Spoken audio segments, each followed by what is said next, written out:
तो दोस्तों ओंग बैंक नाम की ये जो मूवी है, इसके 3 पार्ट हमें देखने को मिल चुके हैं और आज हम बात करने जा रहे हैं इसके तीसरे पार्ट के बारे में। साथ ही साथ चौथा पार्ट हमें देखने को मिलेगा या नहीं, क्या अपडेट निकल कर आई है, पूरी जानकारी मैं इस वीडियो के अंदर आपको बताने वाला हूँ। तो वीडियो को लाइक कीजिएगा और इसके बारे में अब हम जानना चालू करते हैं। ओंगबक 3, थाई 3, टोनी जा और पन्ना ऋतिक राय द्वारा निर्देशित, निर्मित और लिखित 2010 की थाई मार्शल आर्ट फिल्म है।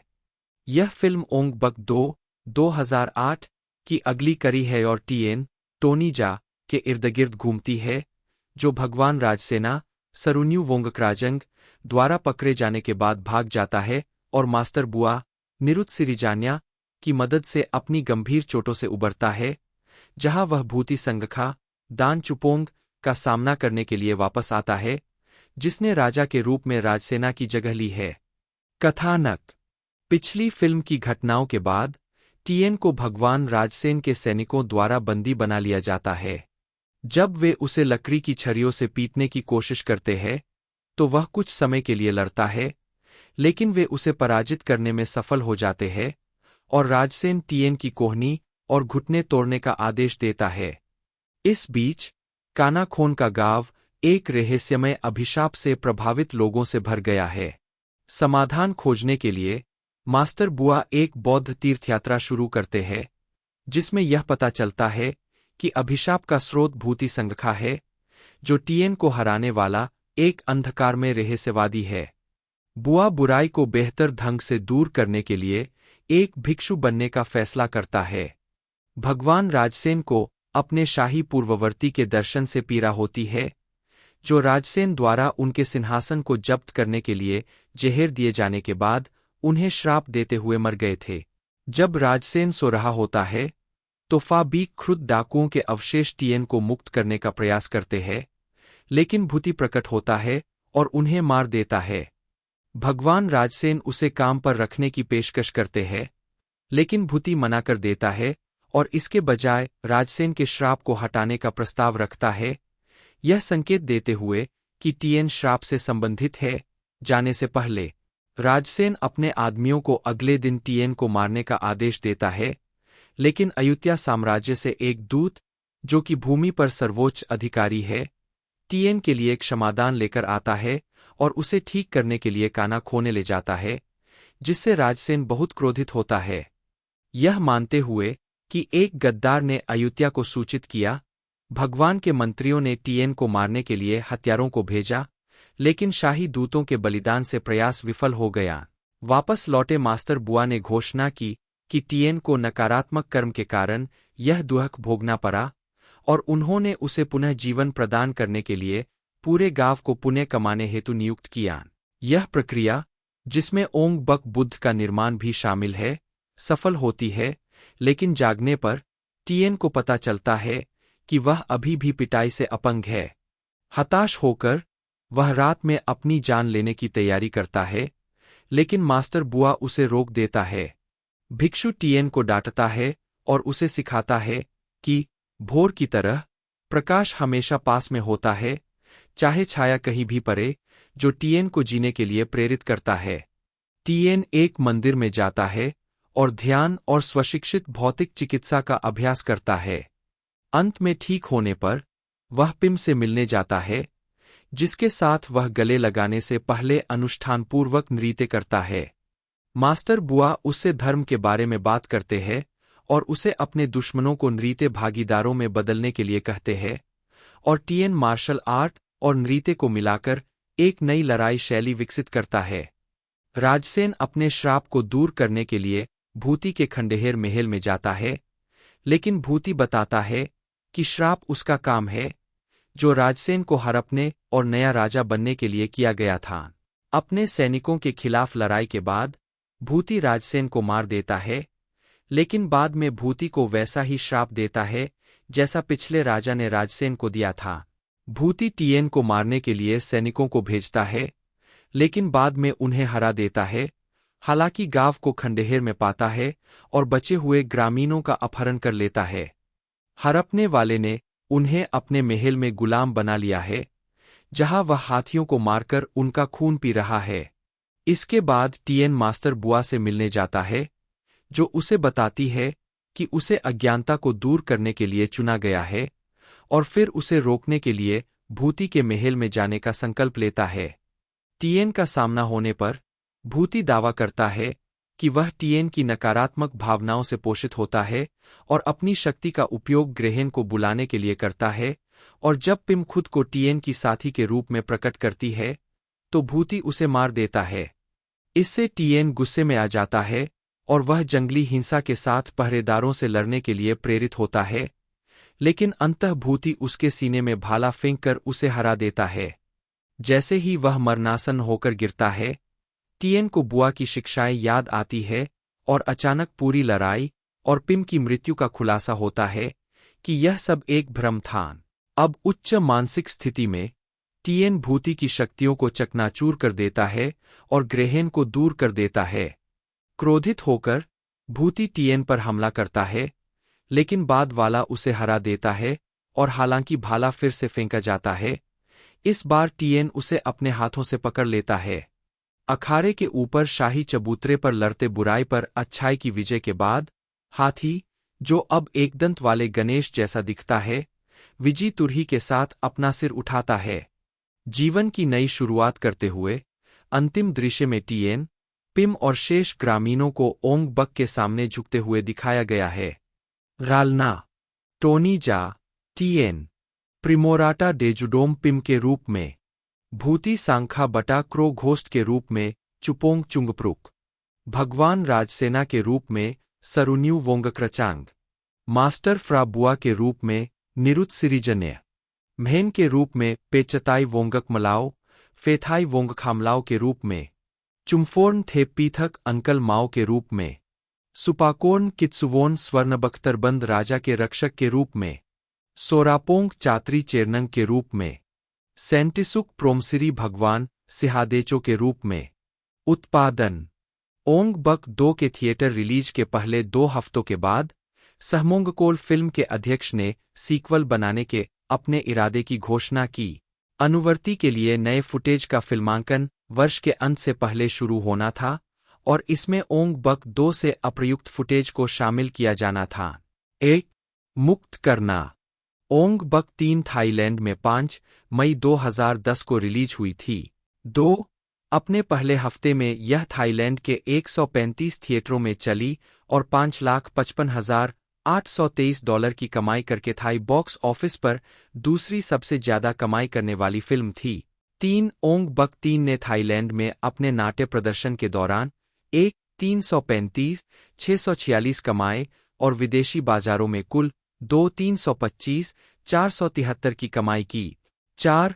यह ओंग बक 2 से कम सफल रही, जिसने कुल 8,936,663 कमाए थे। 5. ओंग बक 3 का उत्तरी अमेरिका में प्रीमियर 23 सितंबर 2010 को फैंटास्टिक फेस्ट में हुआ था। 6. 7. यह फिल्म 8 नवंबर 2010 को ऑस्ट्रेलिया में डीवीडी और ब्लूरे पर और 8 फरवरी 2011 को संयुक्त राज्य अमेरिका में रिलीज हुई थी। स्वागत। एम्पायर और फिल्म बिजनेस एशिया दोनों ने एक्शन दृश्यों की प्रशंसा की, लेकिन कमजोर कहानी की ओर इशारा किया। फिल्म बिजनेस एशिया ने एक्शन दृश्यों की प्रशंसा करते हुए फिल्म को 10 में से 5 रेटिंग दी, लेकिन पाया कि इसने ओंग बक 2 को चरित्र विकास की उत्कृष्ट कृति की तरह बना दिया। 2. वैरायटी और टोटल फिल्म ने पाया कि फिल्म ने बौद्ध दर्शन पर बहुत अधिक ध्यान केंद्रित किया है, जिससे एक्शन दृश्यों के लिए पर्याप्त समय नहीं बचा। 8. टोटल फिल्म ने फिल्म को 5 में से 2 स्टार दिए, जिसमें कहा गया कि बौद्ध दर्शन पर अधिक ध्यान केंद्रित करने से उस तरह के हड्डी कुचलने वाले, बिना तामझाम वाले सेट पीस के लिए बहुत कम जगह बचती है, जिसने पहली बार को हमारे ध्यान में लाया। 9. स्लैंट मैगजीन ने फिल्म को 4 में से 3 स्टार दिए और इसकी प्रशंसा करते हुए कहा कि यह अब तक अमेरिका में आई सभी समकालीन थाई मार्शल आर्ट फिल्मों में सबसे क्रूर है। लेकिन यही थाई शैली की लड़ाई वाली फिल्मों की विशेषता है, प्रेरित अतिशयता और पतन। 10. Video game. ओंग बक फिल्मों पर आधारित एक वीडियो गेम ओंग बक ट्राई स्टूडियो हाइव द्वारा विकसित किया जा रहा था और इसे पीसी, स्मार्टफोन, प्लेस्टेशन नेटवर्क और एक्सबॉक्स लाइव मार्केटप्लेस के लिए इम्मानिटास एंटरटेनमेंट द्वारा दुनिया भर में प्रकाशित किया जाना था। प्रेस विज्ञप्ति के अनुसार इस गेम को तीव्र लड़ाई कार्रवाई, प्रभावशाली फ्रीनिंग सीक्वेंस और अत्यधिक सिनेमाई क्विक टाइम एक्शन इवेंट के साथ 2.5D साइड स्क्रॉलिंग ब्रॉलर बनाने का इरादा था। दूसरी और तीसरी फिल्मों की तरह इस गेम को प्राचीन थाईलैंड में सेट किया जाना था। कोई आधिकारिक रिलीज तिथि घोषित नहीं की गई है। 11, 12 और परियोजना को संभवतः रद्द कर दिया गया था। जा ने 10 साल की उम्र में मय थाई का प्रशिक्षण लेना शुरू कर दिया था और जब उन्हें फिल्म निर्माता पन्ना रितिक्राई ने खोजा तो उन्होंने एक मय थाई सेनानी के रूप में पेशेवर रूप से लड़ाई लड़ी। एक प्रमुख अभिनेता बनने से पहले जा ने 14 साल तक मय थाई स्टंट के लिए एक स्टंटमैन के रूप में काम किया। रितिक्राई की कई फिल्मों में दिखाई दिए।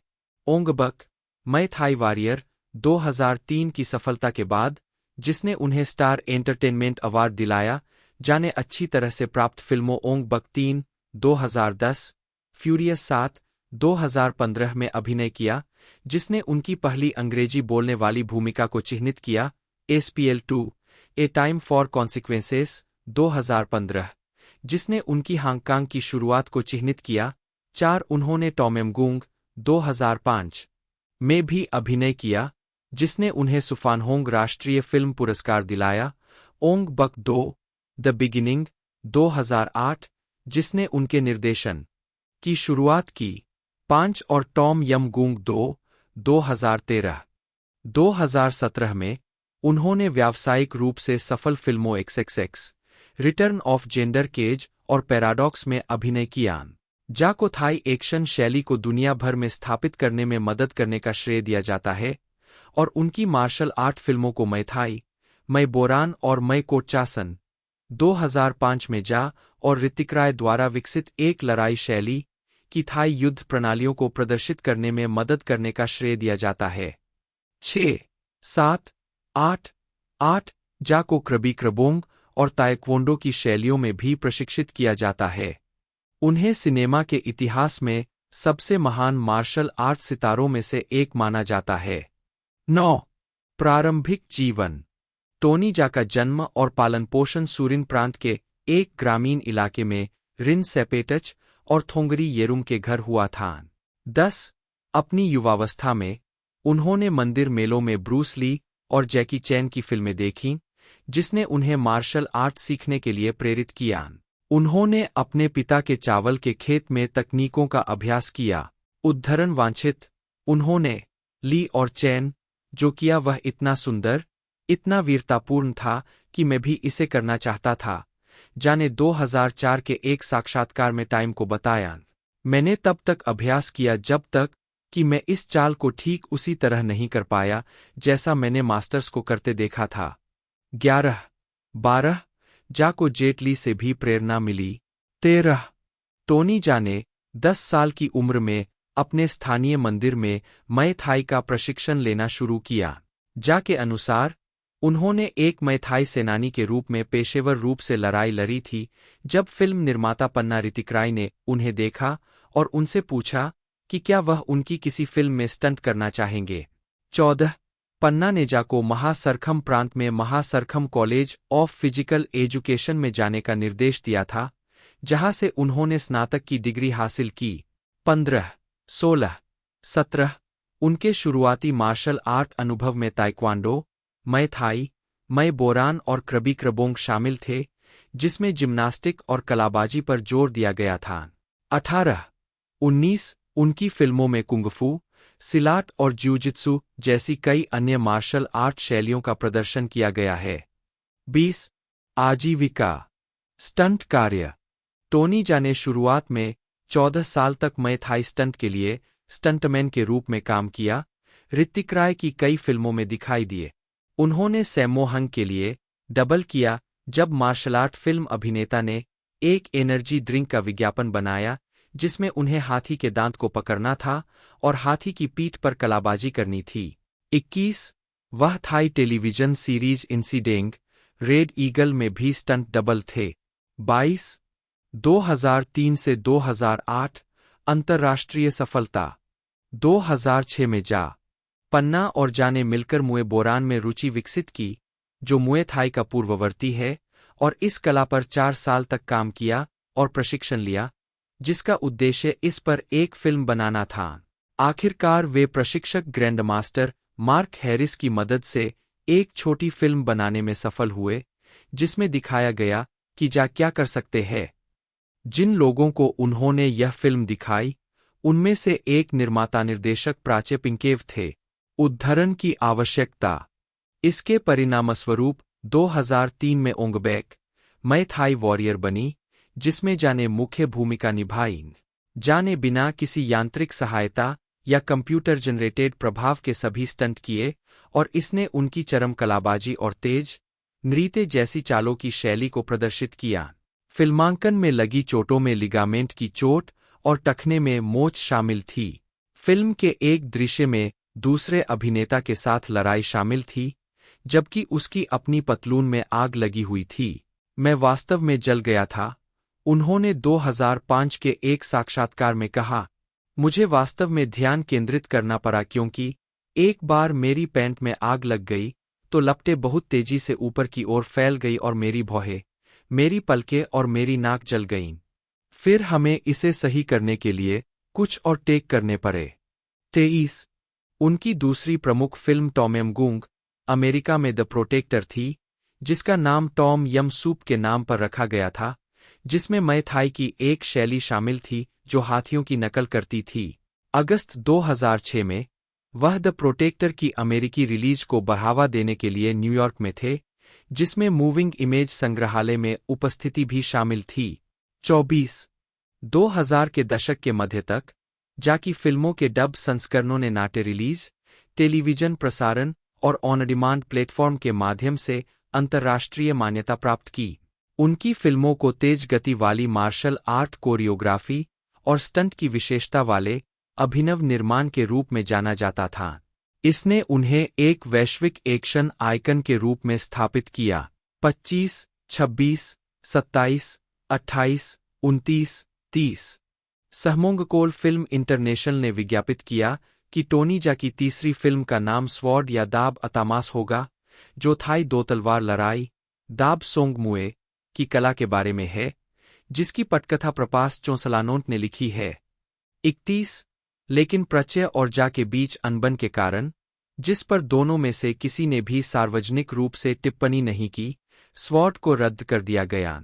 32 मार्च 2006 में यह बताया गया कि ओंग बक का सीक्वल ओंग बक 2 होगा। जा द्वारा निर्देशित और अभिनीत, यह दिसंबर 2008 में रिलीज हुई थी। 32, 33, 34, 35 जा की फिल्मों ने उनके हीरो जैकी चैन का ध्यान खींचा, जिन्होंने निर्देशक ब्रेट रैटनर से जा को रश ओवर 3 में कास्ट करने के लिए कहा। चैन ने एसोसिएटेड प्रेस को बताया, मैंने निर्देशक को जाके वीडियो दिए क्योंकि मुझे लगता है कि वह सभी एक्शन सितारों में सबसे बेहतरीन है। 36 चैन ने कहा, निर्देशक उन्हें बहुत पसंद करते हैं। 36 हालांकि जा ने बताया कि वह ओंग बक 2 के साथ शेड्यूलिंग संघर्ष के कारण फिल्म में भाग लेने में असमर्थ है। 36, 37 जब जा और अमोगेलैंग ओंग बक 2 पर काम कर रहे थे, निर्देशक प्राचे पिंकेव और एक्शन कोरियोग्राफर पन्ना ऋतिकराय चॉकलेट पर काम कर रहे थे, जिसमें एक महिला मार्शल आर्टिस्ट निचारी विस्मिस्तनंदा ने अभिनय किया था, और यह 6 फरवरी 2008 को रिलीज हुई थी। 32 जा को चत्रिचलर्म युकोल द्वारा निर्देशित किंग नरेस्वान फिल्म श्रृंखला की तीसरी किस्त में एक छोटी भूमिका में लिया गया था, हालांकि फिल्म को अंततः रद्द कर दिया गया था। ओंग बक 3 को 2010 में रिलीज किया गया था, और यह इस फ्रेंचाइजी त्रयी का निष्कर्ष प्रदान करता है।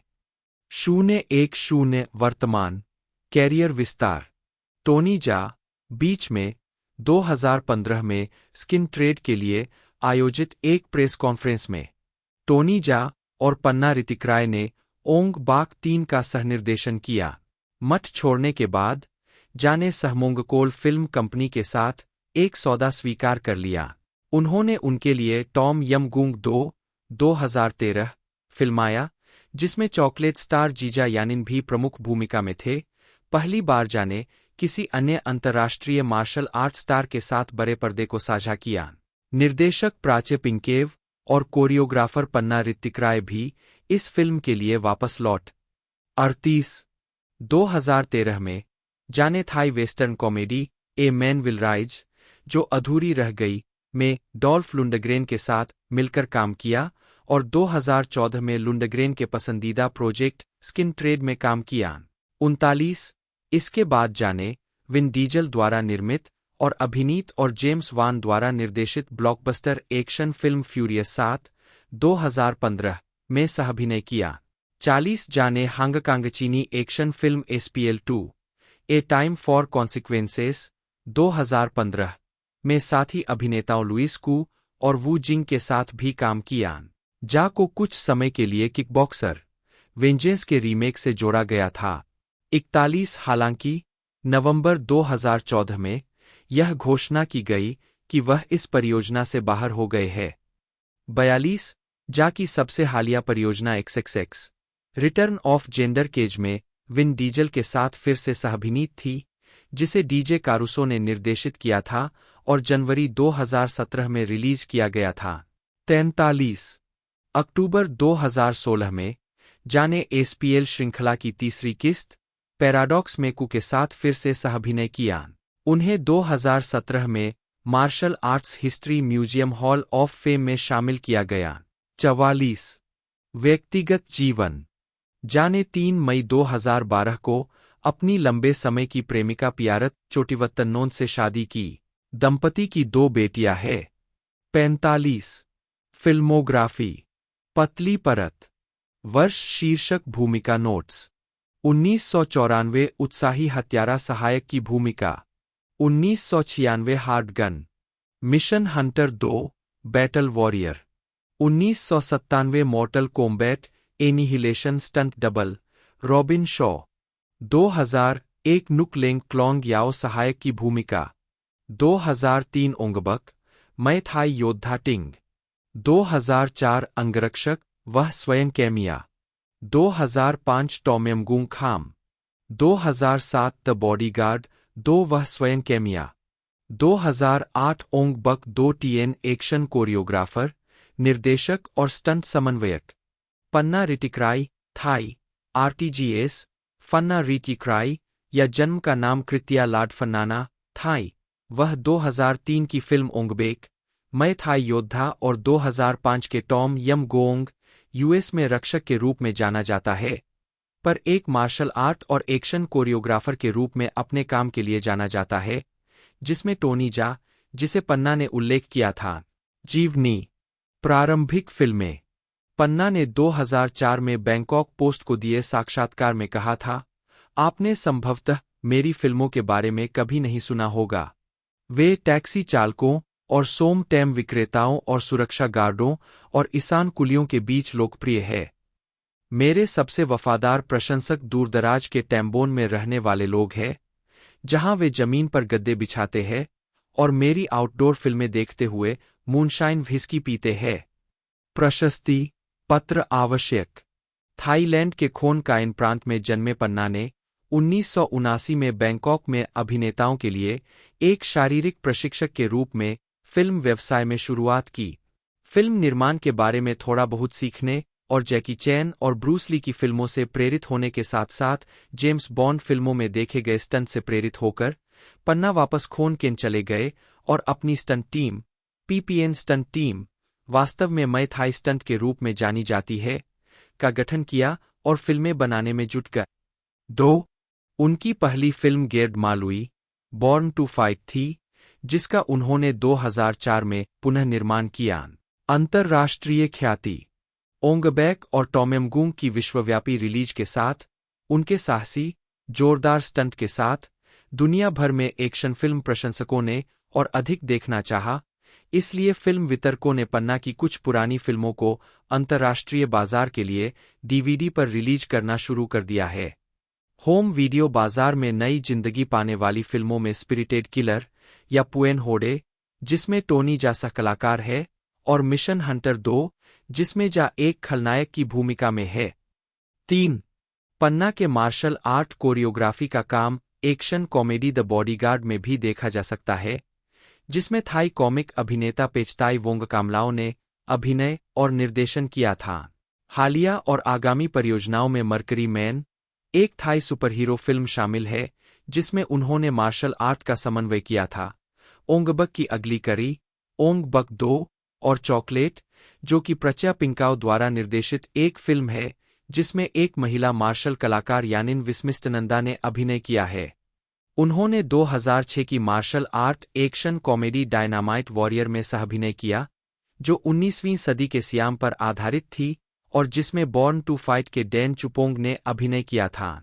यह पन्ना की 9 वर्षों में पहली अभिनय भूमिका थी। 4. मौत। पन्ना ऋतिक राय नवंबर 2013 से लीवर की बीमारी का इलाज करवा रहे थे। 5. ऋतिक राय की 20 जुलाई 2014 को तीव्र लीवर और किडनी फेलियर से उत्पन्न जटिलताओं के कारण बैंकॉक के एक अस्पताल में मृत्यु हो गई। 6. बाद में यह भी पता चला कि उन्हें ब्रेन ट्यूमर था। चुपोंग चांगप्रुंग, थाई, आरटीजीएस, डैन चुपोंग, जन्म 23 मार्च 1981, कलासिन प्रांत, थाईलैंड में। एक थाई उपनाम, देव, एक थाई अभिनेता, मार्शल कलाकार और स्टंटमैन है। उन्हें उनके पश्चिमी नाम, डैन चुपोंग से भी जाना जाता है। दिया गया नाम वैकल्पिक रूप से चुपोंग या चौपोंग लिखा जाता है और पहला नाम कभी कभी डैनी होता है। मार्शल आर्ट्स कोरियोग्राफर पन्ना ऋतिक राय की स्टंट टीम के हिस्से के रूप में शुरुआत करते हुए चुपोंग की पहली film credit ओंगबक, Muay Thai warrior में बॉडीगार्ड 4 इंच के रूप में थी। इसके बाद उन्होंने 2004 की फिल्म बॉर्न टू फाइट और 2006 की फिल्म डायनामाइट वॉरियर में मुख्य भूमिकाएं निभाईं। वह नॉन्जी निमिबुत्र की क्वीन ऑफ लैंगकासुका 2008, सोमटम 2008, ओंग बक 2 बिना श्रेय में भी नजर आए और ओंग बक 3 में मुख्य प्रतिपक्षी की भूमिका निभाईं। उन्होंने श्रीनाकारिनविरोट इंस्टीट्यूट ऑफ फिजिकल एजुकेशन से स्नातक की डिग्री प्राप्त की। अपनी फिल्मी भूमिकाओं के लिए तैयार रहने के लिए चुपोंग की नियमित कसरत की दिनचर्या में दौड़ना और जिम्नास्टिक शामिल है। डायनामाइट वॉरियर में अपनी भूमिका के लिए तैयार होने के लिए उन्होंने अभिनय की शिक्षा ली। 1. फिल्मोग्राफी। वर्ष, शीर्षक, भूमिका, टिप्पणी, संदर्भ। 2003 ओंगबक, मै थाई योद्धा bodyguard 4। 2004 born to fight. 2004 film देव, उन्होंने फिल्म में पहली भूमिका। 2006 डायनामाइट योद्धा सियांग, मुख्य अभिनेता और martial art. 2008 Somtum film lieutenant Pong, विशेष उपस्थिति। लांगकासुका की रानिया, जनरल कमांडर जरांग। ओंग बक 2 भूति संघखा बटा कवा भूत। 2010 ओंग बक 3 भूति संघखा बटा कवा भूत। 2014 एक हत्यारे का प्रतिशोध 13। 2016 अंतिम कार्य सज्जन, खुन पान गाया। 2017 बड़े आकार के पुलिस खेम, विशेष उपस्थिति। 2020 the kill list TV film Jack. Monster hunter film, stunt double, Tony Jaa. 2023 एक स्पेंड 4 बल्स बाई टेलीविजन। वर्ष थाई शीर्षक भूमिका नेटवर्क नोट 7। 2016 और परे म्हाड ट्रू 4 यू पुनर्जन्म लेकोंगविन चैनल 60। 2017 क्रूथिंग चैनल 8 कैमिया। थांजित ताथेब चैनल 60। उत्तर लेह लुब सलुब रंग 2017 स्टंट कलाकार चैनल 3 कैमिया। 2018 स्टंट कलाकार चैनल 7 कैमिया। बंदर जुर्वा बच्चे बंदर जुर्वा सामिंग 1:31। 2020 स्टंट कलाकार चैनल 7 कैमिया। स्टंट कलाकार जीएमएम 25 कैमिया। 2021 1:31। 2023 और परे खाओ नियाओ थोंग खाम थोंगचैट 1:31। थाई ए या सेंट्रल थाई बी, ऐतिहासिक रूप से स्यामी। सी डी थाई क्रादाई भाषा परिवार की एक ताई भाषा है जो सेंट्रल थाईलैंड में सेंट्रल थाई, मोन, लाओवियांग, फुआन लोगों और पूरे देश में थाई चीनी परिक्षेत्रों के विशाल बहुमत द्वारा बोली जाती है। यह थाईलैंड की एकमात्र आधिकारिक भाषा है। 2-3 थाई मूल और कुल वक्ताओं की संख्या दोनों के हिसाब से थाईलैंड की 60 से अधिक भाषाओं में सबसे अधिक बोली जाने वाली भाषा है। इसकी आधी से अधिक शब्दावली पाली, संस्कृत, मोन, चार और पुराने खमेर से ली गई है या उधार ली गई है। यह एक तानवाला और विश्लेषणात्मक भाषा है। थाई में एक जटिल वर्तनी और संबंधपरक मार्करों की प्रणाली है।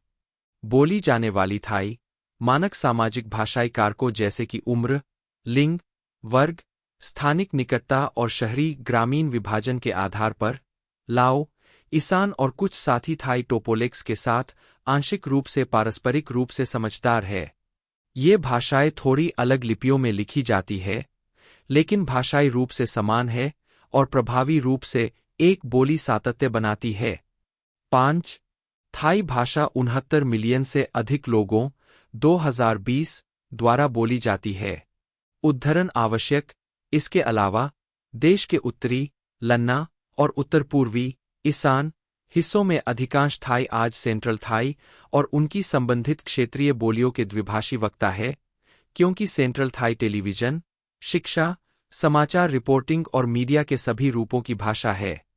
6 एक हालिया शोध में पाया गया है कि उत्तरी थाई भाषा, जिसे फासा मुआंग या खाम मुआंग के नाम से भी जाना जाता है, के बोलने वाले इतने कम हो गए हैं क्योंकि उत्तरी थाईलैंड में ज्यादातर लोग अब हमेशा मानक थाई बोलते हैं, जिससे वे अब ज्यादातर सेंट्रल थाई शब्दों का उपयोग कर रहे हैं और केवल खाम मुआंग उच्चारण के साथ अपने भाषण को मसाला दे रहे हैं। 7 मानक थाई मेट्रोपोलिस के आसपास की रिंग के साथ क्षेत्र में सेंट्रल थाई और जातीय अल्पसंख्यकों द्वारा शिक्षित वर्गों के रजिस्टर पर आधारित है।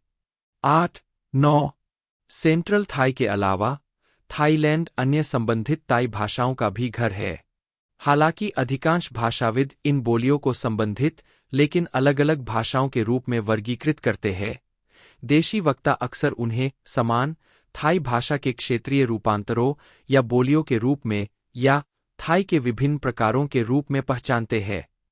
10 थाईलैंड में समाज के सभी पहलुओं में एक प्रमुख भाषा के रूप में थाई ने शुरुआत में धीरे-धीरे और बाद में देश के अल्पसंख्यक जातीय समूहों के बीच दूसरी भाषा के रूप में व्यापक रूप से अपनाया।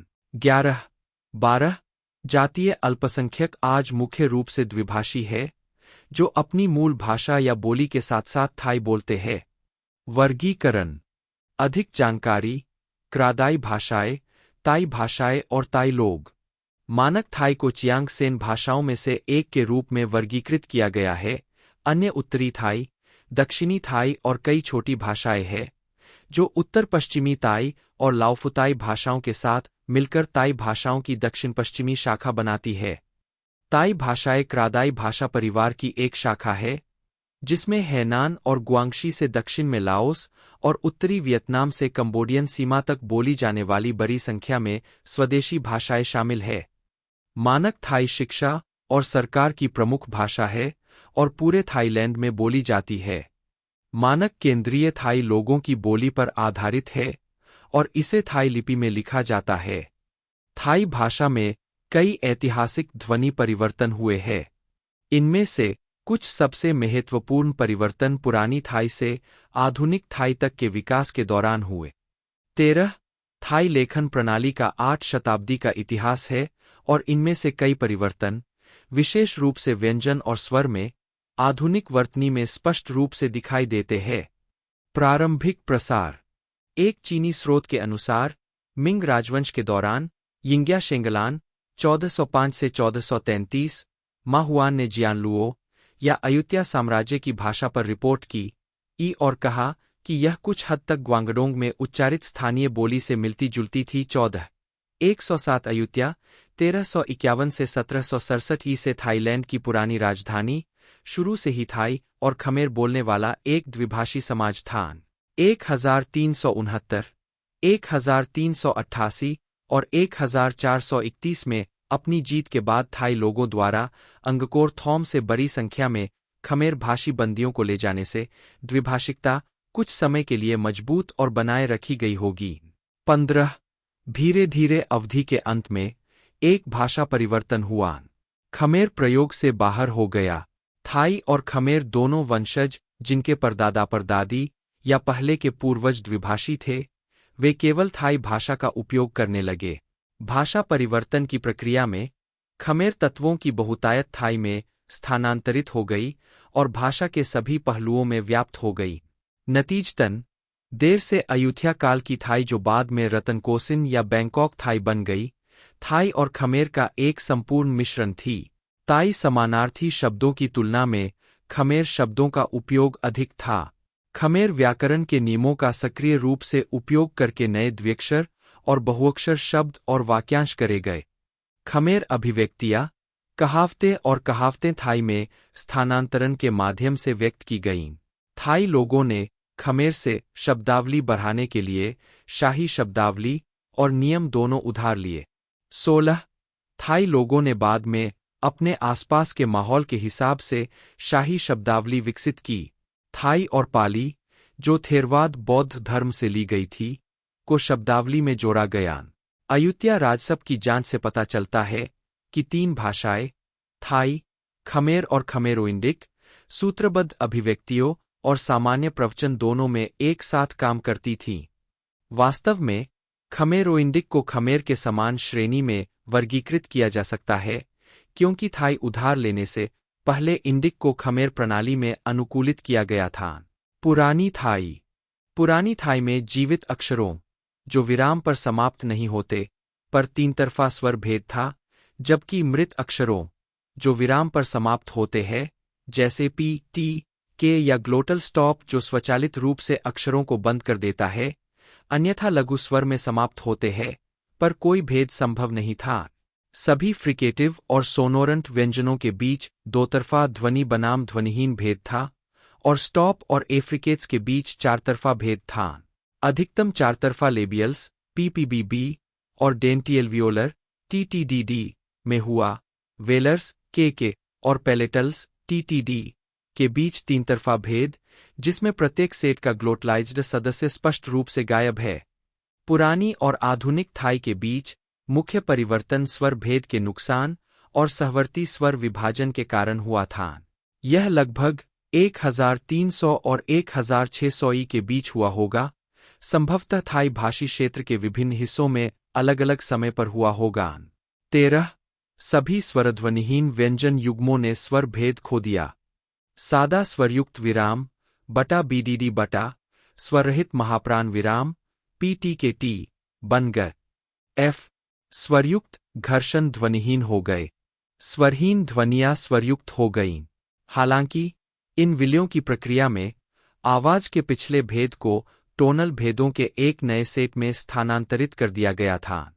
संक्षेप में, ओल्ड थाई में हर स्वर 2 नए स्वरों में विभाजित हो गया, जिसमें एक कमस्वर वाला स्वर एक शब्दांश के अनुरूप था जो पहले एक स्वरयुक्त व्यंजन से शुरू होता था, और एक उच्चस्वर वाला स्वर एक शब्दांश के अनुरूप था जो पहले एक ध्वनिहीन व्यंजन ग्लोटलाइज्ड स्टॉप सहित से शुरू होता था।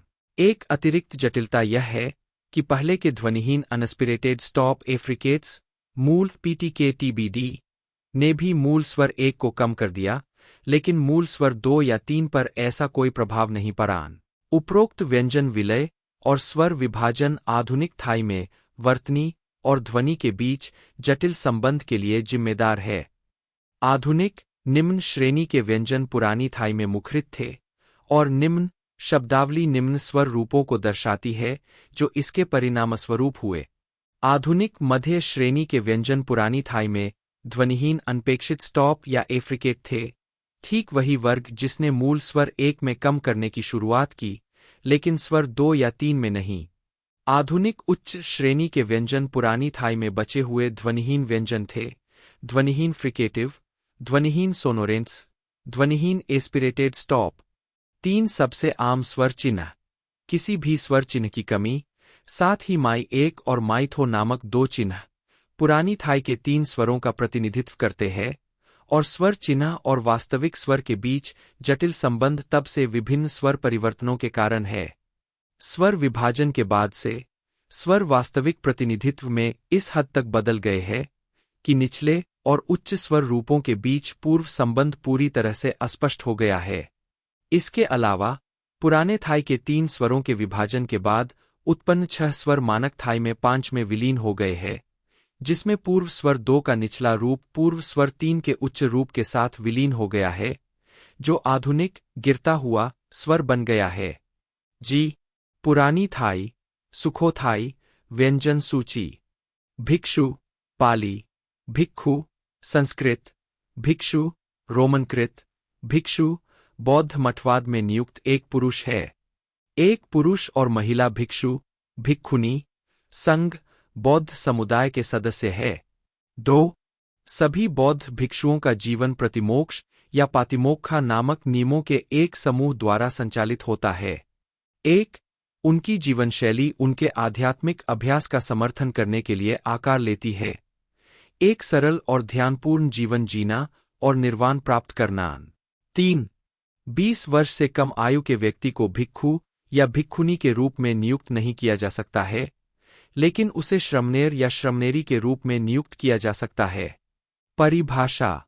भिक्खु का शाब्दिक अर्थ है भिखारी या भिक्षा पर जीवन यापन करने वाला। 4. ऐतिहासिक बुद्ध राजकुमार सिद्धार्थ ने सुख और प्रतिष्ठा का जीवन त्याग दिया और अपनी श्रमण जीवन शैली के हिस्से के रूप में भिक्षा मांगने वाले भिक्षु के रूप में जीवन व्यतीत किया। उनके अधिक गंभीर शिष्यों ने भी इस जीवन शैली को अपनाया, जिन्होंने गृहस्थ जीवन त्याग दिया और उनकी देखरेख में पूर्णकालिक अध्ययन करने आए। संघ के ये पूर्णकालिक छात्र सदस्य भिक्षुओं का समुदाय बन गए, जो पूरे साल शहर शहर घूमते रहते थे, भिक्षा पर जीवन यापन करते थे और केवल वासा, मानसून के मौसम के बरसाती महीनों के लिए एक स्थान पर रुकते थे। बुद्धघोष की धम्मपद टिप्पणी में एक भिक्षु को वह व्यक्ति जो खतरे, संसार या पुनर्जन्म के चक्र में को देखता है के रूप में परिभाषित किया गया है। पाली, भयन इक्खति, भिक्षु। इसलिए वह पुनर्जन्म के चक्र से मुक्ति पाने के लिए दीक्षा चाहता है। 5. धम्मपद में कहा गया है 6. 266 से 267 दूसरों की भिक्षा पर जीने से ही कोई साधु नहीं हो जाता। बाह्य वेश धारण करने से कोई सच्चा साधु नहीं बन जाता। जो कोई यहाँ प्रणाली में पुण्यपाप से ऊपर उठकर पवित्र जीवन जीता है और इस संसार में समझदारी से चलता है, वही सच्चा साधु कहलाता है। बुद्ध ने अपनी सौतेली माँ महाप्रजापति गौतमी द्वारा वैशाली तक महिलाओं के मार्च का आयोजन करने के बाद महिला भिक्षुनियों को स्वीकार किया और बुद्ध ने उनसे 8 गरुड़ धम्मों को स्वीकार करने का अनुरोध किया। इसलिए गौतमी 8 गरुड़ धम्मों को स्वीकार करने के लिए सहमत हो गई और उन्हें पहली भिक्षुनी का दर्जा दिया गया। बाद की महिलाओं को भिक्षुनी बनने के लिए पूर्ण दीक्षा से गुजरना पड़ा। 7. समन्वय। थेरवाद। थेरवाद मठवाद पाली कैनन के एक विभाग में पाए जाने वाले दिशानिर्देशों के अनुसार संगठित है, जिसे विनय पिटक कहा जाता है। आम लोग एक नवप्रवर्तक, श्रमणेर या सामनेर के रूप में आगे बढ़ना, पाली, पब्बज्जा नामक एक संस्कार में दीक्षा लेते हैं। सामनेर 10 उपदेशों के अधीन है। वहां से पूर्ण दीक्षा, पाली, उपसंपदा हो सकती है। भिक्षु बहुत लंबे नियमों के अधीन होते हैं, जिन्हें पातिमोक्खा, थेरवाद या प्रतिमोक्ष, महायान और वज्रयान के रूप में जाना जाता है। महायान, तिब्बती भिक्षु। शिंगोन बौद्ध धर्म के जापानी भिक्षु। महायान में मठवाद व्यक्तिगत मुक्ति की प्रतिज्ञा की प्रणाली का हिस्सा है। 5. ये प्रतिज्ञाएं साधारण संघ के भिक्षुओं और भिक्षुनियों द्वारा ली जाती है, ताकि व्यक्तिगत नैतिक अनुशासन विकसित किया जा सके। 5. महायान और वज्रयान में संघ शब्द को सिद्धांत रूप में अक्सर विशेष रूप से आर्य संघ, वाइली, मचो कित्सोग्स, उन महान लोगों के समुदाय के लिए संदर्भित किया जाता है जो पहली भूमि तक पहुंच चुके हैं। हालांकि इनका भिक्षु और भिक्षुनियां होना जरूरी नहीं है। व्यक्तिगत मुक्ति की प्रतिज्ञाएं 4 चरणों में ली जाती है। एक आम व्यक्ति 5 उपासक और उपासिका प्रतिज्ञाएं ले सकता है। वाइली, द्गेस्न्यान, माँ, पुण्य के करीब पहुंचना। अगला चरण पब्बज्जा या मठवासी जीवन शैली, संस्कृत, प्रव्रज्या, वाइली, रब-ब्योंग में प्रवेश करना है, जिसमें भिक्षु या भिक्षुनी के वस्त्र पहनना शामिल है। उसके बाद कोई व्यक्ति सामनेरा या सामनेरी नौसिखिया, संस्कृत, श्रमनेर, श्रमनेरी, वाइली, द्गेतशुल माँ बन सकता है। अंतिम चरण एक भिक्षु या भिक्षुनी, पूर्ण रूप से दीक्षित मठवासी, संस्कृत, भिक्षु, भिक्षुनी, वाइली, द्गेलोंग माँ की सभी प्रतिज्ञाएं लेना है। मठवासी जीवन भर के लिए अपनी प्रतिज्ञाएं लेते हैं, लेकिन उन्हें त्याग कर गैरमठवासी जीवन में वापस लौट सकते हैं। 8 और बाद में फिर से प्रतिज्ञाएं भी ले सकते हैं। 8 एक व्यक्ति उन्हें एक जीवन में 3 बार या 7 बार तक ले सकता है, जो अनुशासन के प्रत्येक स्कूल की विशेष प्रथाओं पर निर्भर करता है। उसके बाद संघ को उन्हें फिर से स्वीकार नहीं करना चाहिए। 9 इस तरह बौद्ध धर्म प्रतिज्ञाओं को शुद्ध रखता है। उन्हें रखना या इस जीवन शैली को छोड़ना संभव है, लेकिन इन प्रतिज्ञाओं को तोड़ना बेहद नकारात्मक माना जाता है। 9वीं शताब्दी में जापान में भिक्षु सैचो का मानना था कि 250 उपदेश श्रावकयान के लिए थे और दीक्षा में ब्रह्मजाल सूत्र के महायान उपदेशों का उपयोग किया जाना चाहिए। उन्होंने निर्धारित किया कि भिक्षु 12 साल तक अलग-थलग प्रशिक्षण के लिए माउंट ही पर रहेंगे और 250 उपदेशों के प्रमुख विषयों का पालन करेंगे। ब्रह्मचर्य, गैर नुकसान, कोई नशा नहीं, शाकाहारी भोजन और लाभ के लिए श्रम को कम करना। 12 वर्षों के बाद भिक्षु गैरमठवासी समुदायों में सेवा करते समय खुद को संचालित करने के लिए एक अनंतिम या पूरक दिशानिर्देश के रूप में विनय उपदेशों का उपयोग करेंगे। 10 तेंदई मठवासी इस प्रथा का पालन करते थे। 1870 के दशक में जापान के मीजी पुनरुद्धार के दौरान सरकार ने बौद्ध भिक्षुओं को धर्मनिरपेक्ष बनाने और नवनिर्मित राज्य शिंटो को बढ़ावा देने के प्रयास में उनके लिए ब्रह्मचर्य और शाकाहार को समाप्त कर दिया। 12 जापानी बौद्धों ने शहरों के अंदर धर्मांतरण का अधिकार जीता, जिससे पादरी सदस्यों के शहरों में प्रवेश पर 500 साल का प्रतिबंध समाप्त हो गया। 13 पृष्ठ की आवश्यकता। वर्तमान में जापान में पुजारी, धार्मिक नेता अपनी पारिवारिक स्थिति के अनुसार व्रतों का पालन करना चुनते हैं। ब्रह्मचर्य और परहेज के अन्य रूप आम तौर पर अलग-अलग समयावधि के लिए इच्छानुसार होते हैं। 1910 की जापान कोरिया संधि के बाद, जब जापान ने कोरिया पर कब्जा कर लिया, कोरियाई बौद्ध धर्म में कई बदलाव हुए। जोडो शिंशु और निचिरेन स्कूलों ने जापानी शासन के तहत कोरिया में मिशनरियों को भेजना शुरू कर दिया और वहां वोन बौद्ध धर्म जैसे नए संप्रदायों का गठन हुआ। 1911 के मंदिर अध्यादेश कोरियाई हंजा ने पारंपरिक प्रणाली को बदल दिया, जिसके तहत मंदिरों को संघ द्वारा एक सामूहिक उद्यम के रूप में चलाया जाता था। इस प्रणाली को जापानी शैली के प्रबंधन प्रथाओं के साथ बदल दिया गया, जिसमें कोरिया के गवर्नर जनरल द्वारा नियुक्त मंदिर के मठाधीशों को मंदिर की संपत्ति का निजी स्वामित्व दिया गया और ऐसी संपत्ति का उत्तराधिकार का अधिकार दिया गया। 14 इससे भी महत्वपूर्ण बात यह है कि जापानी समर्थक गुटों के भिक्षुओं ने शादी करके और बच्चे पैदा करके जापानी प्रथाओं को अपनाना शुरू कर दिया। 14 कोरिया में ब्रह्मचर्य का प्रचलन अलग-अलग है। कोरियाई सेन के 2 संप्रदाय 1970 में इस मुद्दे पर विभाजित हो गए। जोगे संप्रदाय पूरी तरह से ब्रह्मचारी है, जबकि ताइगो संप्रदाय में ब्रह्मचारी मठवासी और गैरब्रह्मचारी जापानी शैली के पुजारी दोनों है। वज्रयान तिब्बत में उपासक, प्रव्रज्या और भिक्षु दीक्षाएं आमतौर पर क्रमशः 6, 14 और 21 या उससे अधिक उम्र में ली जाती है। तिब्बती वज्रयान अक्सर दीक्षित भिक्षुओं को लामा कहते हैं। 15 महायान और वज्रयान परंपराओं में अतिरिक्त प्रतिज्ञाएं। महायान परंपरा में एक भिक्षु दीक्षा से संबंधित न होते हुए भी अतिरिक्त प्रतिज्ञाएं ले सकता है, जिनमें बोधिसत्व प्रतिज्ञाएं, समय प्रतिज्ञाएं और अन्य शामिल है, जो अधिकांश मामलों में आम लोगों के लिए भी खुली होती है। वस्त्र मुख्य लेख कसाया वस्त्र। अपने वस्त्रों में एक कंबोडियाई भिक्षु। नारंगी वस्त्र पहने 2 भिक्षु। नियुक्त लोगों की विशेष पोशाक, जिसे अंग्रेजी में रोब कहा जाता है, शरीर को मौसम और जलवायु से बचाने के लिए एक सरल टिकाऊ रूप पहनने के विचार से आती है। प्रत्येक परंपरा में पोशाक के रंग और शैली में एकरूपता होती है।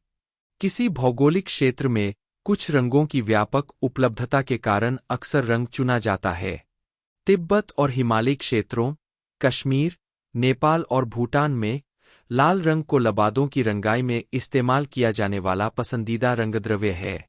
म्यांमार में लाल भूरा, भारत, श्रीलंका और दक्षिण पूर्व एशिया में पीले, गेरू और नारंगी रंग के विभिन्न शेड प्रचलित है। चीन, कोरिया, जापान और वियतनाम में ग्रे या काला आम है।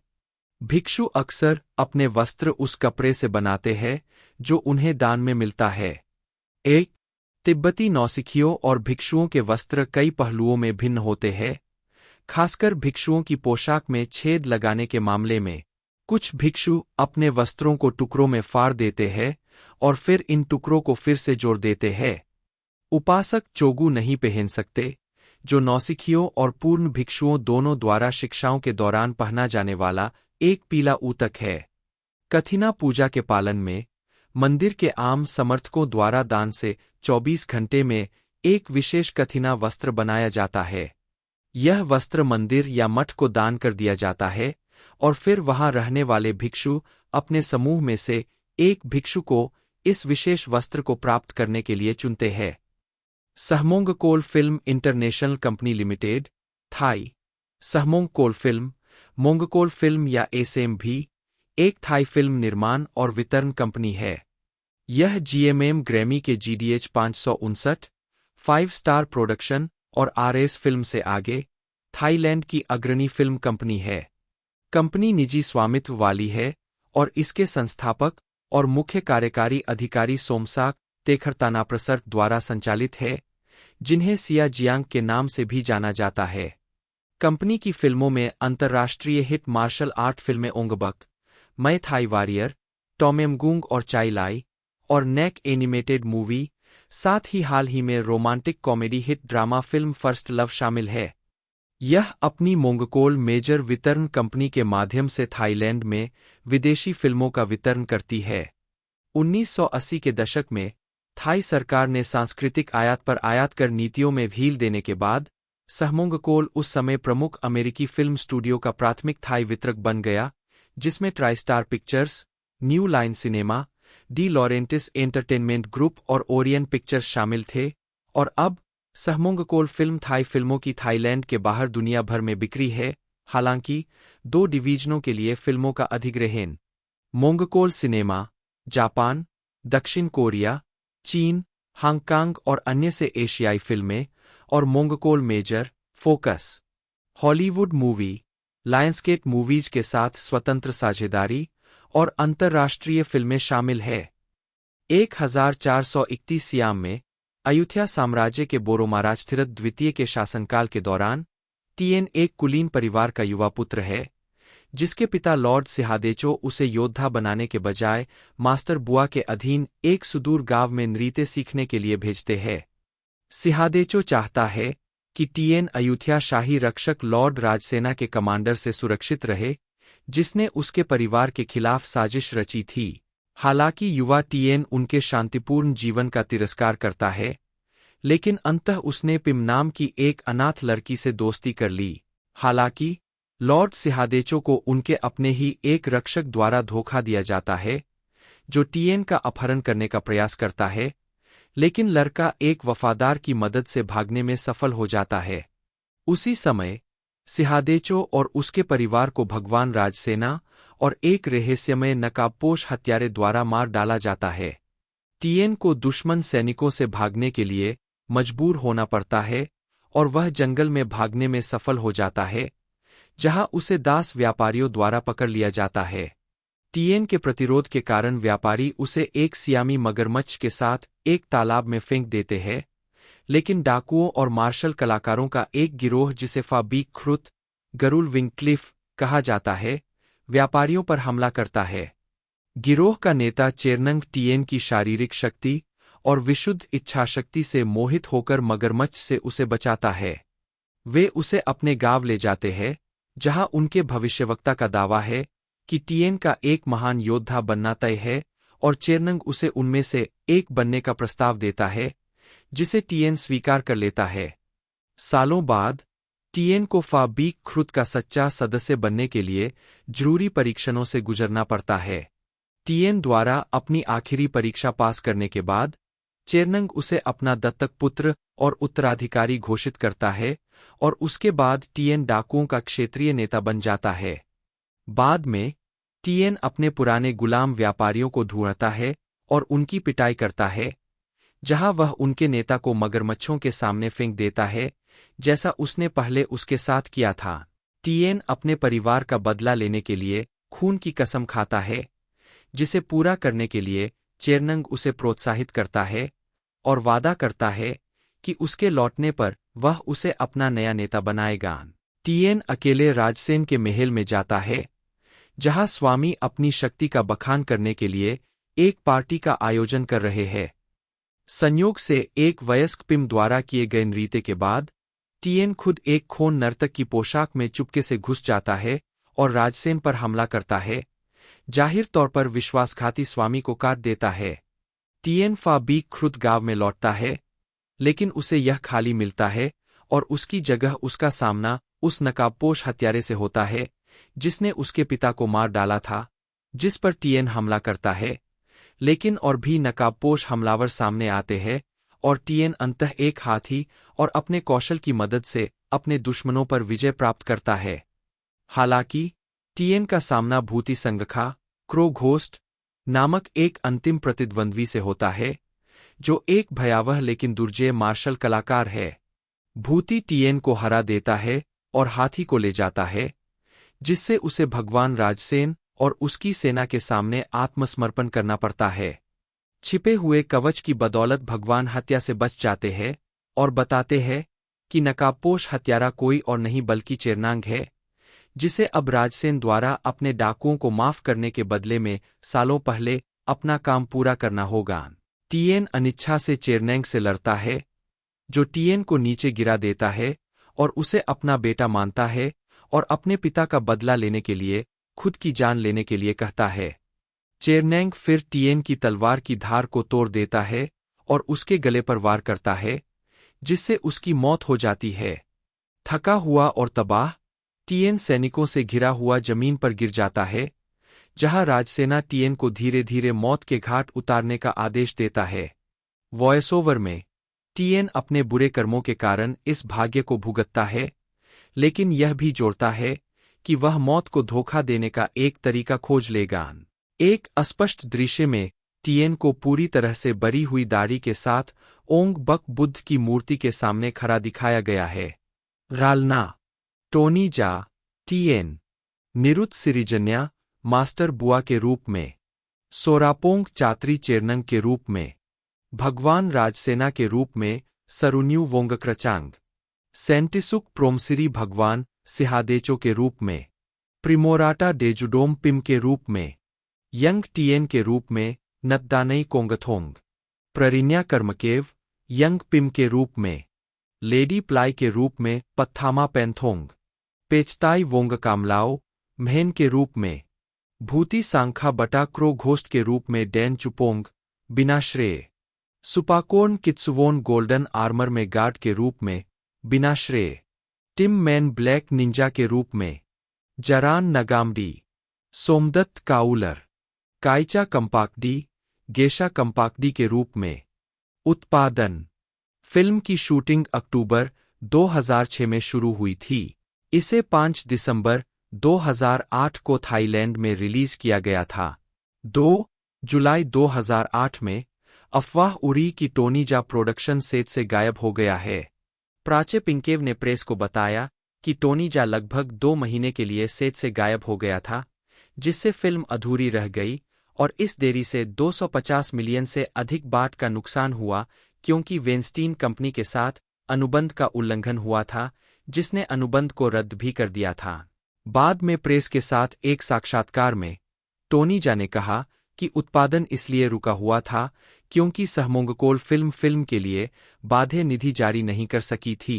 सहमोंगकोल फिल्म की सहायक कंपनी आयरा फिल्म के सूत्रों ने, जिसने ओंग बक 2 का उत्पादन संभाला था, दावा किया कि मई से जुलाई 2008 तक टोनी जा से बजट और प्रबंधन की भूमिका संभालने के बाद सहमोंगकोल से कोई और फंडिंग नहीं आई। 3.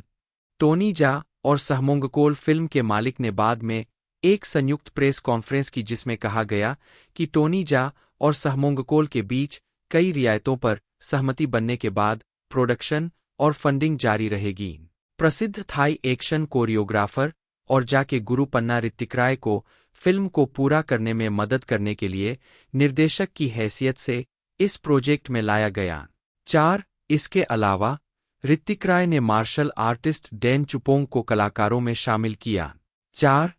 फिल्म के लिए एक अंतर्राष्ट्रीय ट्रेलर फिल्मांकन के दौरान जारी किया गया था, जिसमें काल्पनिक सेटिंग दिखाई गई थी, जिसमें टोनी जा के चरित्र को जंगल में विभिन्न शैलियों के मार्शल कलाकारों के एक समूह द्वारा बचाया जा रहा था और इन विभिन्न प्रणालियों को एकीकृत करने के लिए प्रशिक्षित किया गया था।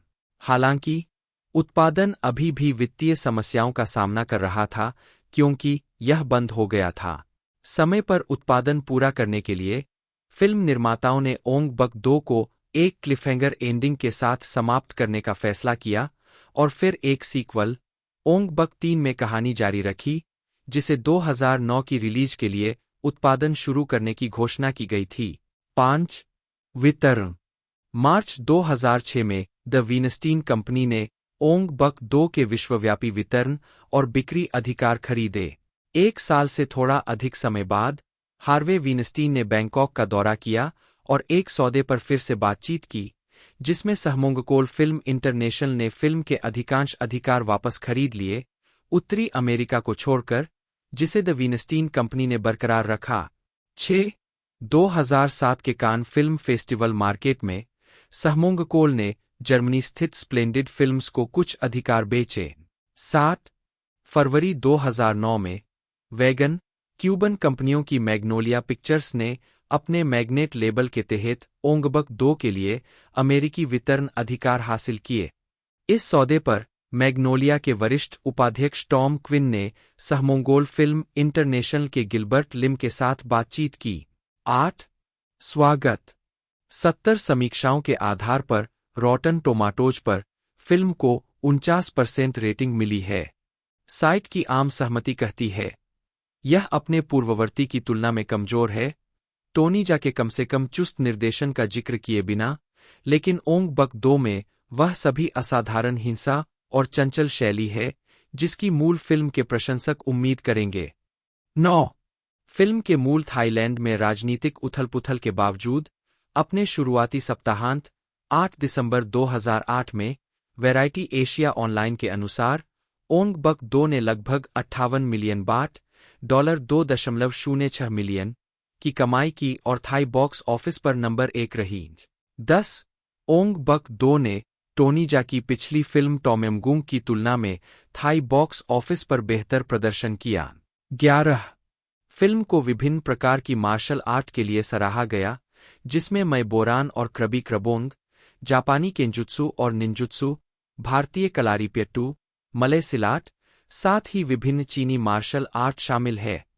जाने निंजाटो, कटाना, जियान, दाओ, तलवार, नंचक्कू, रस्सी डार्ट और 3 खंड स्टाफ जैसे हथियारों का भी प्रदर्शन किया। पुण्य। संस्कृत पुण्य, पाली पुण्य एक अवधारणा है जिसे बौद्ध नैतिकता के लिए मौलिक माना जाता है। यह एक लाभकारी और सुरक्षात्मक शक्ति है जो अच्छे कर्मों, कृत्यों या विचारों के परिणामस्वरूप जमा होती है। पुण्यनिर्माण बौद्ध अभ्यास के लिए महत्वपूर्ण है। पुण्य अच्छे और सुखद परिणाम लाता है, अगले जीवन की गुणवत्ता निर्धारित करता है और ज्ञान की ओर एक व्यक्ति के विकास में योगदान देता है। इसके अलावा मृतक के प्रियजन के साथ पुण्य भी साझा किया जाता है ताकि मृतक को उनके नए अस्तित्व में मदद मिल सके। आधुनिकीकरण के बावजूद पारंपरिक बौद्ध देशों में पुण्यनिर्माण आवश्यक बना हुआ है और इन देशों में ग्रामीण अर्थव्यवस्थाओं पर इसका महत्वपूर्ण प्रभाव पड़ा है। पुण्य शुद्धता और अच्छाई की धारणाओं से जुड़ा हुआ है। बौद्ध धर्म से पहले पुण्य का उपयोग पूर्वजों की पूजा के संबंध में किया जाता था, लेकिन बौद्ध धर्म में इसने अधिक सामान्य नैतिक अर्थ प्राप्त कर लिया। पुण्य एक ऐसी शक्ति है जो अच्छे कर्मों के परिणामस्वरूप होती है। यह किसी व्यक्ति के जीवन में अच्छी परिस्थितियों को आकर्षित करने के साथ साथ व्यक्ति के मन और आंतरिक कल्याण को बेहतर बनाने में सक्षम है। इसके अलावा यह आने वाले अगले जन्मों को प्रभावित करता है, साथ ही व्यक्ति के पुनर्जन्म के गंतव्य को भी प्रभावित करता है। पुण्य का विपरीत पाप है, और ऐसा माना जाता है कि पुण्य पाप को कमजोर करने में सक्षम है। वास्तव में पुण्य को निर्वाण के मार्ग से भी जोड़ा गया है, लेकिन कई विद्वानों का कहना है कि यह केवल कुछ प्रकार के पुण्यों को संदर्भित करता है। पुण्य कई तरीकों से प्राप्त किया जा सकता है, जैसे दान, पुण्य और मानसिक विकास। इसके अलावा प्राचीन बौद्ध ग्रंथों में पुण्य बनाने के कई रूप वर्णित है। कुशल, संस्कृत कुशल की एक समान अवधारणा भी ज्ञात है, जो कुछ विवरणों में पुण्य से भिन्न है। पुण्य बनाने का सबसे फलदायी रूप त्रिरत्न यानी बुद्ध, उनकी शिक्षाएं, धम्म, संस्कृत, धर्म और संघ के संबंध में किए गए अच्छे कर्म है। बौद्ध समाजों में पुण्य बनाने से जुड़ी प्रथाओं की एक बड़ी विविधता सदियों से विकसित हुई है, कभी कभी महान आत्मबलिदान को शामिल करती है।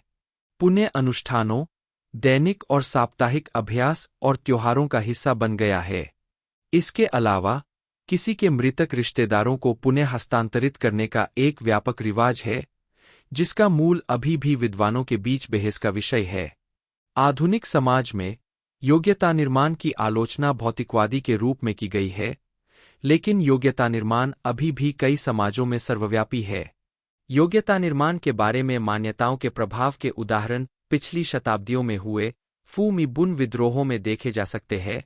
साथ ही योग्यता निर्माण के कुछ रूपों के पुनरुद्धार में भी, जैसे कि बहुचर्चित योग्यता रिहाई परिभाषा, मेरिट का अनुवाद, संस्कृत पुण्य, पाली पुण्य, बर्मी एमएलसीटीएस के एम, चीनी पिनियन जीएनजीडी, जापानी रोमाजी कुडोकू, लाओ बन बन, तिब्बती बीएसओडी नाम, थाई बुन, आरटीजीएस बन, वियतनामी कोंगडुक, फुओक। बौद्ध धर्म की शब्दावली। पुण्य का शाब्दिक अनुवाद है योग्यता, सराहनीय कार्य, पुण्य। 2 थेरवाद टीकाकार धम्मपाल ने इसे संताना पुनाति विशोधेति के रूप में परिभाषित किया है, जिसका अर्थ है यह जीवन निरंतरता को साफ या शुद्ध करता है। 3, 4 इसके विपरीत अपुन्ना, अवगुण या पाप है। 5 बंजर, हानिकारक, दुर्भाग्य लाने वाला। 2, 4, 5 जिसमें से पाप शब्द सबसे आम हो गया है। 3 योग्यता शब्द, जो मूल रूप से एक ईसाई शब्द है, 20वीं सदी के उत्तरार्ध में धीरे धीरे बौद्ध शब्द पुन्ना या पुन्ना के अनुवाद के रूप में इस्तेमाल किया जाने लगा है। 6 हालांकि बौद्ध शब्द का चरित्र अंग्रेजी अनुवाद की तुलना में अधिक अस्थायी है। 7 और बौद्ध शब्द में योग्यता की भावना नहीं है। 8, 9 बौद्ध धर्म के उदय से पहले योग्यता का प्रयोग सामान्यतः ब्राह्मणीय बलिदान के संदर्भ में किया जाता था, और यह माना जाता था कि इस तरह के बलिदान से अर्जित योग्यता भक्त को पितरों, संस्कृत पितरी, पितर के शाश्वत स्वर्ग में पहुंचाती है। 10, 11, 12 बाद में उपनिषदों की अवधि में पुनर्जन्म की अवधारणा स्थापित की गई, और यह माना जाता था कि स्वर्ग में जीवन पिछले जन्मों में संचित योग्यता से निर्धारित होता है। 13, 11, 12 लेकिन पितरी पर ध्यान वास्तव में नहीं बदला। 10 बौद्ध धर्म में एक शाश्वत स्वर्ग के विचार को खारिज कर दिया गया था, लेकिन यह माना जाता था कि योग्यता एक अस्थायी स्वर्ग में पुनर्जन्म प्राप्त करने में मदद कर सकती है। 11 योग्यता अब केवल अनुष्ठान का उत्पाद नहीं थी, बल्कि इसे एक नैतिक अर्थ और भूमिका के साथ निवेशित किया गया था। 14, 15 त्रिपिटक, संस्कृत त्रिपिटक, बौद्ध धर्मग्रंथ में योग्यता के महत्व पर अक्सर जोर दिया जाता है। लगभग सभी बौद्ध परंपराओं में योग्यता को आमतौर पर बौद्ध नैतिकता का मूल माना जाता है। 5, 16, 17 बौद्ध समाजों में बौद्ध अभ्यास के लिए योग्यता निर्माण बहुत महत्वपूर्ण है।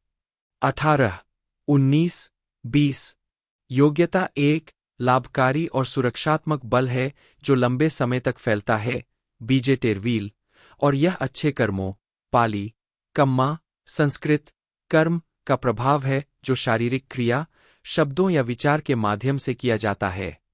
21, 22, 23 जैसा कि इसकी पाली भाषा, थेरवाद बौद्ध धर्म की भाषा, जैसा कि श्रीलंका, थाईलैंड, म्यांमार आदि में प्रचलित है, की परिभाषा इंगित करती है, यह बल मन की अच्छाई और शुद्धता से जुड़ा हुआ है। 24 पारंपरिक बौद्ध समाजों में यह माना जाता है कि योग्यता जादुई अनुष्ठानों, आत्मा पूजा या सांसारिक शक्ति की तुलना में अधिक टिकाऊ है। 25 योग्यता जिस तरह से काम करती है वह यह है कि योग्यता के कार्य अच्छे और सुखद परिणाम लाते हैं, जबकि अवगुण कार्य बुरे और अप्रिय परिणाम लाते हैं। दोनों का मिश्रण व्यक्ति के जीवन में मिश्रित परिणाम उत्पन्न करता है। यह कर्मपत्राचार, पाली, कमस्रिखता या स्वचालित ब्रह्मांडीय प्रतिक्रिया, ब्रोकॉ, बौद्ध ग्रंथों और बौद्ध समाजों में पाया जाने वाला एक सामान्य विचार है। 19, 26 और यह बताता है कि लोग अलग अलग क्यों हैं और कई मायनों में अलग अलग जीवन जीते हैं। 18, 27 कर्म स्वनियामक और प्राकृतिक है। यह दैवीय हस्तक्षेप के बिना संचालित होता है और मानव इरादा इसके लिए मौलिक है। 8, 6, 28 आंतरिक रूप से पुण्य मन को खुश और पुण्यवान बनाता है। 29, 30, 31 बाहरी तौर पर वर्तमान अच्छी परिस्थितियां जैसे कि लंबा जीवन, स्वास्थ्य और धन, साथ ही चरित्र और योग्यताएं जिसके साथ कोई पैदा होता है, अतीत में किए गए पुण्यों से उत्पन्न होती है और इसके विपरीत अवगुणों से। 21, 32, 33 किसी व्यक्ति द्वारा किए गए पुण्य और अवगुण को फल देने में कुछ समय लग सकता है। 34 पुण्य या अवगुण क्रमशः अच्छे या बुरे भविष्य का कारण बन सकते हैं, जिसमें आने वाले अगले जन्म भी शामिल है। 6, 32 पुनर्जन्म के बाद बुरी नीति अवगुण के कारण हो सकती है, लेकिन केवल पुण्य की कमी भी किसी व्यक्ति को दुखी नीति में जन्म लेने के लिए प्रेरित कर सकती है। 35 हालांकि जब कोई व्यक्ति सुखद नीति में पुनर्जन्म लेता है तो वह वहां केवल तब तक रह सकता है जब तक उसके पुण्य बने रहते हैं। 36 इस प्रकार होम वीडियो ओंग बक 2 की कई डीवीडी रिलीज हुई है। फिल्म के अपने मूल थाईलैंड में प्रीमियर के तुरंत बाद के महीनों में पूरे एशिया, दक्षिण अमेरिका, ऑस्ट्रेलिया और न्यूजीलैंड में क्षेत्रीय उपशीर्षक और डबिंग के साथ विभिन्न संस्करण जारी किए गए थे। यह फिल्म 6 फरवरी 2009 को यूरोपीय फिल्म बाजार के लिए रिलीज की गई थी। 13 संयुक्त राज्य अमेरिका का संस्करण 2 फरवरी 2010 को जारी किया गया था। 14 हालांकि यह पहले से ही अंग्रेजी भाषा के संस्करण में उपलब्ध है। ओंगबक 2 का अंग्रेजी उपशीर्षक के साथ एक बूटलेग ऑलरिजन संगत संस्करण 2 अप्रैल 2009 को अंतर्राष्ट्रीय स्तर पर डीवीडी पर जारी किया गया था, हालांकि यह संस्करण अभी तक व्यापक रूप से उपलब्ध नहीं है। रॉटन टोमाटोज जैसी कोई महत्वपूर्ण समीक्षा अभी तक नहीं है। परिणाम मुख्य लेख ओंग बक 3 ओंग बक 2 की बॉक्स ऑफिस सफलता के साथ सहमोंगकोल फिल्म इंटरनेशनल ने इसके सीक्वल को फिल्माने के अपने इरादे की घोषणा करने में कोई संकोच नहीं किया। फॉलोअप के लिए नए फुटेज का फिल्मांकन वर्ष के अंत से पहले शुरू होना था और इसमें ओंग बक 2 से अप्रयुक्त फुटेज को शामिल किया जाना था। 15 Thai fantasy film queens of Langkasuka के पटकथा लेखक कोंगरेज जतुरानरासामी को स्क्रिप्ट लिखने के लिए साइन किया गया था। इसके अलावा खमेर पैलेस के लिए महंगा सेट पूरा हो गया और प्रेस द्वारा देखा गया। 16 ओंग बक 3 मई 2010 में रिलीज हुई थी। फिल्म में टोनी जा और डैन चुपोंग ओंग बक 2 में रहस्यमय, गूढ़ और घातक कवा भूत के पीछे का अज्ञात अभिनेता, एकमात्र दुश्मन जो वास्तव में फिल्म में टीएन पर हावी होता है, के बीच अधिक झगड़े दिखाए गए हैं। 17 वीडियो गेम इस अनुभाग को अपडेट करने की आवश्यकता है। कृपया इस लेख को हाल की घटनाओं या नई उपलब्ध जानकारी को दर्शाने के लिए अपडेट करने में सहायता करें। जनवरी 2020 ओंग बक फिल्मों पर आधारित एक वीडियो गेम ओंग बक ट्राई स्टूडियो हाइव द्वारा विकसित किया जा रहा था और इसे पीसी, स्मार्टफोन, प्लेस्टेशन नेटवर्क और एक्सबॉक्स लाइव मार्केटप्लेस के लिए इम्मानिटास एंटरटेनमेंट द्वारा दुनिया भर में प्रकाशित किया जाना था। प्रेस विज्ञप्ति के अनुसार इस गेम का उद्देश्य तीव्र लड़ाई कार्रवाई, प्रभावशाली फ्रीनिंग सीक्वेंस और अत्यधिक सिनेमाई क्विक टाइम एक्शन इवेंट के साथ 2.5D साइड स्क्रॉलिंग ब्रॉलर होना था। दूसरी और तीसरी फिल्मों की तरह इस गेम को प्राचीन थाईलैंड में सेट किया जाना था। कोई आधिकारिक रिलीज तिथि घोषित नहीं की गई है। 18, 19 और परियोजना को संभवतः रद्द कर दिया गया था। दोस्तों IMDb पर इसकी जो रेटिंग है 4.9 की है और भी कई जगह इसकी जो रेटिंग है सेम ही है 4.9। बाकी बात की जाए इसकी रिलीजिंग डेट की तो 5 मई 2010 को इसे रिलीज़ किया गया था और 95 मिनट टोटल इसकी जो रनिंग लेंथ थी। मेन बेस इसकी जो एक तरह से कंट्री है वो थाईलैंड है। बाकी मैंने पूरी जानकारी आपको बता दी है। यदि वीडियो अच्छी लगती है तो वीडियो को लाइक कीजिएगा। बाकी अपकमिंग पार्ट हमें देखने को मिल सकता है, लेकिन अभी जो कंफर्म नहीं किया गया है कि कब तक देखने को मिलेगा। बाकी मैंने पूरी डिटेल आपको बता दी है। वीडियो अच्छी लगी हो तो लाइक कीजिएगा। मिलते हैं अगले वीडियो में।